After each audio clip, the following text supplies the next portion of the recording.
चांद्यापासून बांध्यापर्यंतच्या सामान्य कास्तकार बांधवांसाठी आता आपला मित्र उदय लाड घेऊन आले अद्भुत व्हिडिओ पाहण्या सर्वांचे आवडता यूट्यूब चॅनल शेती मित्र करतो आता स्वागत। शेतकरी मित्रांनो, आपण सर्वांनी आता थंबनेल पाहितला आणि आपण सर्वांनी आता टायटल वाचलं। जो सामान्य सोयाबीन उत्पादक कास्तकार बांधव आहे त्यांच्या मनातील सध्याचा हा सर्वात महत्त्वाचा सवाल। जो सवाल सध्या तुमच्या माझ्या आणि आपल्या सर्वांच्या मनात उपस्थित झालाय। ज्या सवालाच्या अनुसार का 1 एप्रिल नंतर आता सोयाबीनचा दर हा होऊ शकतो 6000 पार। चला तर मग या सर्वात महत्त्वाच्या यक्ष प्रश्नाचं उत्तर जाणून घेऊया की 1 एप्रिल नंतर काय देशांतर्गत बाजारामध्ये आता सोयाबीनचा दर हा 6000 होणार अथवा नाही। जर आपल्या सर्वांना सुद्धा या प्रश्नाचं अचूक उत्तर जाणून घ्यायचं असेल तर याच्यासाठी हा व्हिडिओ शेवटपर्यंत पहा। जिथं व्हिडिओ पाहत असताना आपल्या सर्वांना मनापासून आवडल्यासारखा वाटेल तिथं लाईक करा आणि जास्तीत जास्त कास्तकार बांधवांपर्यंत हा अत्यंत महत्त्वाचा व्हिडिओ पाठवण्यासाठी व्हिडिओला शेअर करा। ज्यांनी आतापर्यंत चॅनल सबस्क्राईब केलं नाही त्यांना विनंती आहे की बाबा सबस्क्राईब करून नोटिफिकेशन बेल ऑल करून घ्या। याच्यामुळे येणारा प्रत्येक व्हिडिओ आपल्या सर्वांना मिळत राहतो आता या ठिकाणी सतत। जो चांद्यापासून बांध्यापर्यंतचा सामान्य सोयाबीन उत्पादक कास्तकार बांधव आहे त्या सर्वांच्या मनातील सध्याचा हा सर्वात महत्त्वाचा सवाल। जो सवाल सध्या तुमच्या माझ्या आणि आपल्या सर्वांच्या मनात उपस्थित झालाय। ज्या सवालाच्या अनुसार काय 1 एप्रिल नंतर आता सोयाबीनचा दर हा होऊ शकतो 6000।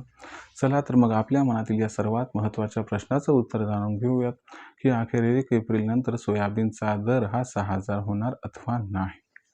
जर आपण सर्वांनी बघितलं तर सध्या देशांतर्गत बाजारामध्ये सोयाबीनची दर पातळी किती, तर सध्याच्या कंडिशनला देशांतर्गत बाजारामध्ये जी सोयाबीनची दर पातळी दिसत आहे ती सध्याच्या कंडिशनला आहे 5000 रुपये प्रति क्विंटल पासून 5300 रुपये प्रति क्विंटल।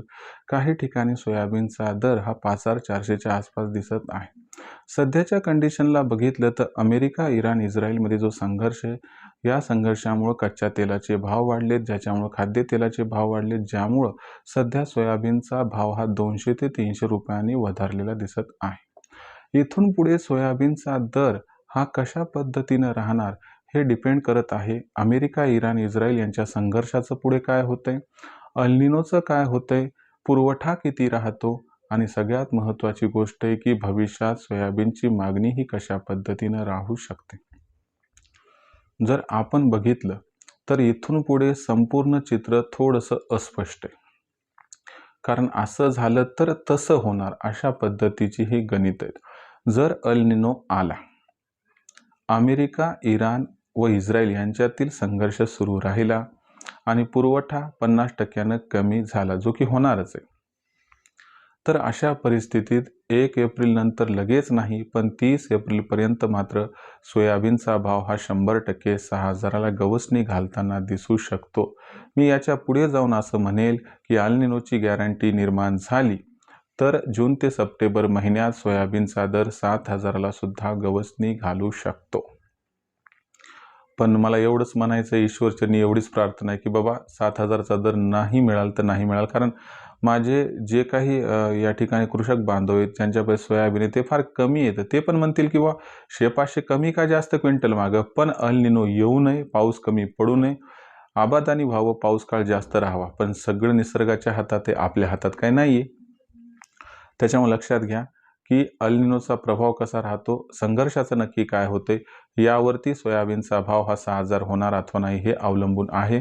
म्हणजे 1 एप्रिल नंतर सोयाबीनचा भाव 6000 होणार अथवा नाही हे स्पष्ट आणि डायरेक्टली सध्या काही सांगता येणार नाही। विक्रीचं म्हणाल तर मी तुम्हाला सल्ला देतो की बाबा भविष्याचं काही खरं नाही म्हणून 5500च्या वर द्यायला गेला की तिथं तुम्ही 50% सोयाबीन विका आणि 50% जे सोयाबीन आहे ना तर ते रोखून ठेवा तेजीसाठी। जर संघर्ष वाढला, अल निनो आला तर त्या परिस्थितीत 6000ला गवसणी घालणार या ठिकाणी भाव, तर तेव्हा तुम्ही राहिलेले 50% विका। ज्याच्यामुळे काय होईल की बा आपल्याला वाटेल चला मी 50% ठेवलं होतं ना मागं, माझा फायदा झाला।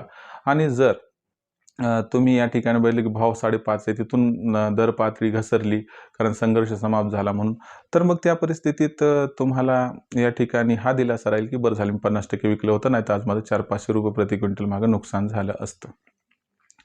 तर अशा पद्धतीनं पावलं उचला आणि अशा पद्धतीने पुढची परिस्थिती राहू शकते। तर विचार करून निर्णय घ्या एवढीच आपणास विनंती। आता भविष्यात जो सोयाबीनचा भाव आहे तो देशांतर्गत बाजारामध्ये इथून पुढे कशा पद्धतीने राहू शकतो याच्याबद्दल अधिक वाचूक माहिती जाणून घेण्यासाठी पाहत राहा आवडतं यूट्यूब चॅनल शेती मित्र। व्हिडिओ जर मनापासून आवडला असेल तर व्हिडिओस लाईक करायला विसरू नका. जास्तीत जास्त सोयाबीन उत्पादक कास्तकार बांधवांपर्यंत हा अत्यंत महत्त्वाचा व्हिडिओ पाठवण्यासाठी व्हिडिओला या ठिकाणी शेअर करा. आणि मला माहिती आहे आपल्यापैकी बऱ्याच जणांना सबस्क्राईब करायचं राहिले, म्हणून मायबाप कास्तकार बांधव विनंती करतो सबस्क्राईब करून नोटिफिकेशन बेल ऑल करा. याच्यामुळे येणारा प्रत्येक व्हिडिओ आपल्याला मिळत राहतो इथं सतत. तर मित्रांनो, अशाच एका नवीन व्हिडिओसह मी आपला मित्र उदय लाड आपल्या सर्वांना आवडतं यूट्यूब चॅनल शेती मित्र मिळत राहतात. तोपर्यंत सर्व शेतकरी मित्रांचे व कास्तकार बांधवाचे आजच्या व्हिडिओत आपला मित्र उदय लाड हा मनापासून व्यक्त करतो. आपल्या सर्वांचे खूप खूप आभार.